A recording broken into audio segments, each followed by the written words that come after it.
Hello, Quilt World. No, you don't need to adjust your set. I am not the Pajama Quilter or the Junior Pajama Quilter. No, I am Mr. Quilter, the Pajama Quilter's husband. I'm Dave. Hi. And apparently, I've been requested to share my experiences with quilting with our quilt audience out there, limited as they are. You'd think that I would have quilting in my blood. My grandmother was a quilter. My mother quilted.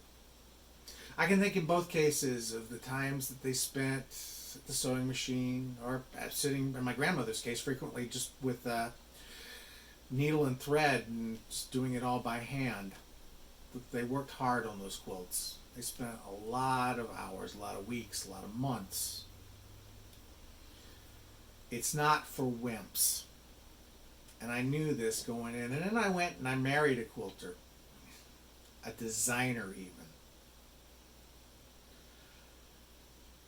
Should have known that when I said I do, that I'd at some point probably end up having to make a quilt, even though admittedly I knew it wasn't really my thing. I totally respect quilting.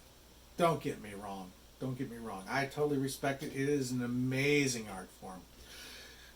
But I also know how much work that goes into it, and the love and the passion is just not something I necessarily had, so bear with me on this one. But in 2015, my lovely wife signed up for a quilt retreat, and I didn't want to have to spend a weekend without her, so I signed up too. And she even threatened me if I was going to go, I was going to make a quilt. So, I made I almost said that I made a quilt. Yeah. I started a quilt. Spent the weekend laboring over it. She and I worked on essentially the same quilt. She picked probably what was the easiest pattern that she had designed, her Sassy 16. We can put the link for that on her that's at her Etsy store in the comments below so that you'll be able to find it. It was supposed to be the simplest, but even still, I ended up with my back hurting from leaning over the sewing machine. My knees hurt from crawling around on the floor, just trying to get everything just laid out, just sewed, just pristine, just so that it would end up looking like this.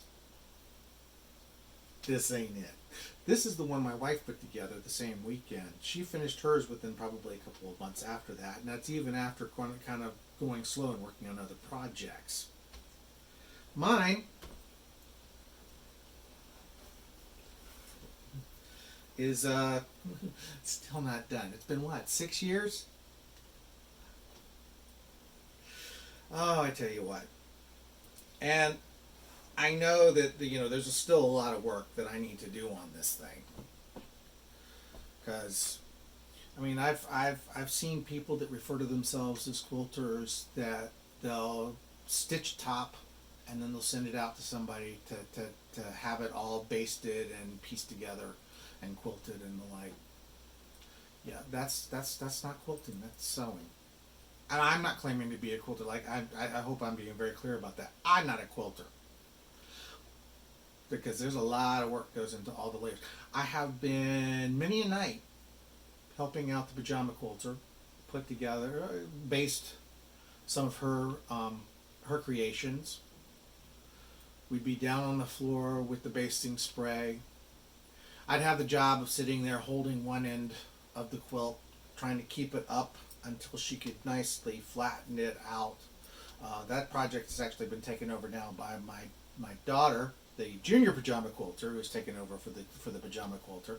I still get to do the holding, and I have perfected my sumo stance. That's what it looks like when I get squatted down to that position. It's like a sumo wrestler getting ready to go into the ring. I just don't have to deal with the funky diaper thing. But sitting there holding that, and that begins to hurt after a while. I tell you what, it is a workout. Quilting husbands, if you want to get into some great shape, especially in your legs, your arms, your back, your shoulders, help your wife based a quilt. It like that. It'll get you done. But I still just, I mean, I have seen so many different wonderful works of art that people have put together underneath the sewing machine. The variety, even just, you know, shifting up the colors. You know, behind me, you can see the original cover version of the Sassy 16 quilt, which is what Kimberly and I put together that weekend in a nice blue and gold. And you can see that, let me get it out from underneath my quilt so that you can see her pretty one. You can see, you know, the difference, you know, a much cooler quilt. She also did an autumn version. Thank you. Warm, nice fall colors. You know, there's certainly nothing. You can certainly be brave when you're putting something together like this, and just because the cover quilt might look a certain way, be in a certain color pattern, you know, be brave and find and just use some of your own favorite colors, and you can wind up with something that's so wonderfully unique and different and fascinating and completely and totally you, and not even reliant on the person that originally designed the quilt. You know, I've been to some quilt shows with my wife where I have seen some fascinating works of art. Look, some that absolutely look like that they were painted, and they were sewn together. Just individuals with very creative minds and a really good eye for the color, for the being able to see that perfect piece of material perfect piece of fabric. Excuse me. I know quilters don't like that M word. It's another more proof I'm not a quilter. But the perfect piece of fabric to be able to give the right tones to make the Eiffel Tower or the antebellum mansion or the Mona Lisa, or, you know, whatever it is that happens to strike you that you want to be able to create as your quilt, as your piece piece de resistance of your art. You know, it's just I enjoy to create. I draw. I take pictures. I write. Not a quilter.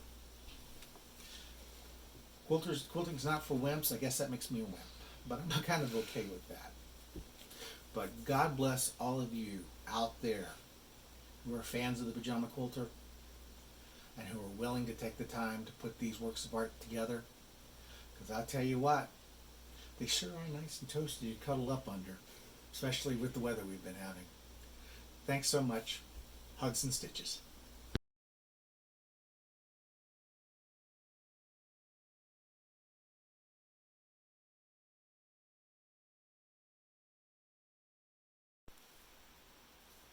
Now, wasn't that fun?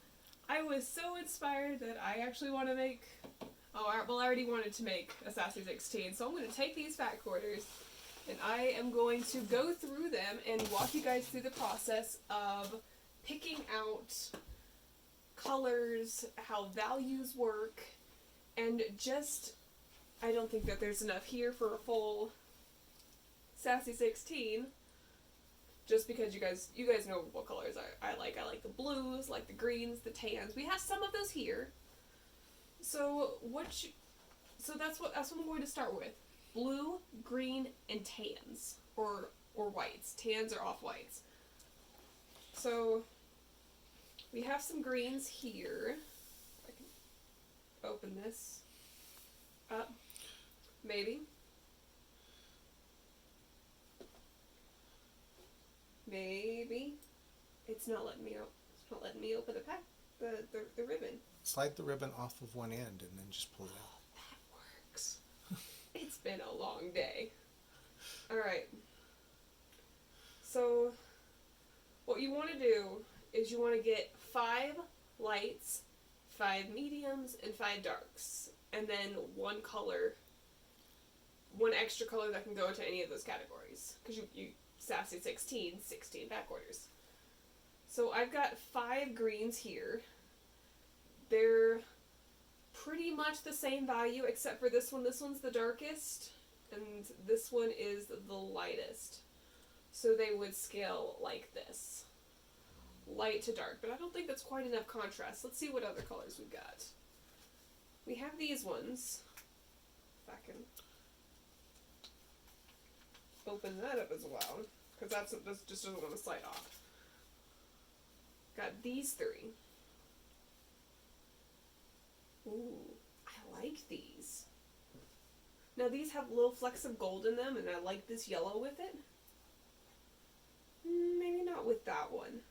Just play with your colors and see which ones you think will go together. So I'm just going to start separating these into piles. So greens, got more greens here. Brown and tans are going to be in another color. Another stack. I'm going to add these since they follow the same kind of colors. This one, maybe, because it's got this kind of yellow tan color in it, but it's mostly purple. So I'm going to leave that in there as a maybe. No, never mind. Never mind. I've got these ones. These are blues and greens. And you've got the light colors as well. This is a good example of light to dark. Just swap these around. So you guys can see what I'm talking about here. If I can spread them out. Do I have enough fingers for this? Maybe. So we've got the light. We've got all that white in this. There are some darker colors, so it would work well as a medium. But it looks like it's going to be the lightest in this setting. Now for the darkest, it's either going to be a tie between this one, because it has that white in it, or this one here, because it's the lighter blue. So either of those would work as a dark. These two are still mediums, but because of these dark splashes here, they would work as a darker medium. So this one's going to be in the middle no matter what. There's some blues in here, although it's got some other colors in it. These are the fat quarters that were mentioned in episode 1. That I kind of went crazy and went and bought for my mom, the pajama quilter, because I couldn't stop myself. And now I am using them as example pieces. Look at that, it's shiny. I love fabrics with just that hint. That's more than a hint, but with the metallic on it. There's some greens in here, but those have pinks. I don't really want pinks. There's some tans here. These were actually part of like a food collection. So we've got pretzels, we've got cookies, we've got pretzels, we've got potato chips. Look like ruffles with the waviness on them. Alright, set these to the side. Try to keep them on the table. Oh, there's more in here. Nope. Just stay. Alright, so texture. You want to find a tone-on-tone or a small printed fabric. So this is an example of a tone-on-tone. It's also a small print. I don't know how well you can see that. But it's got little flowers on it. But it's got shades of the same color, the background color, with lighter of that color and darker of that color. So it's the same tone on the main tone. If that makes sense. So if you've ever seen like what from a distance could be like a solid pink fabric, but it looks like it's got a little bit of texture to it, but it has just a slightly lighter pink or a slightly darker pink pattern on it. But it's still the same kind of fabric. That is a tone-on-tone. That's also a small print, so you would either want one or just have them both in the same one. You will also want a medium print and a large print. Either of these would be a good example of a medium print. It's not too big, not too small. It's just right in the middle. And I like this. It almost looks like seashells or dragon scales. And this one's rather fun as well. And a large print, this works as a large print, if you can see. Goodbye. Just how big that pattern is. And considering you're going to be getting a lot of little pieces out of this, this would be your larger print. So I'm going to have to narrow these down. I've got so many blues, tans.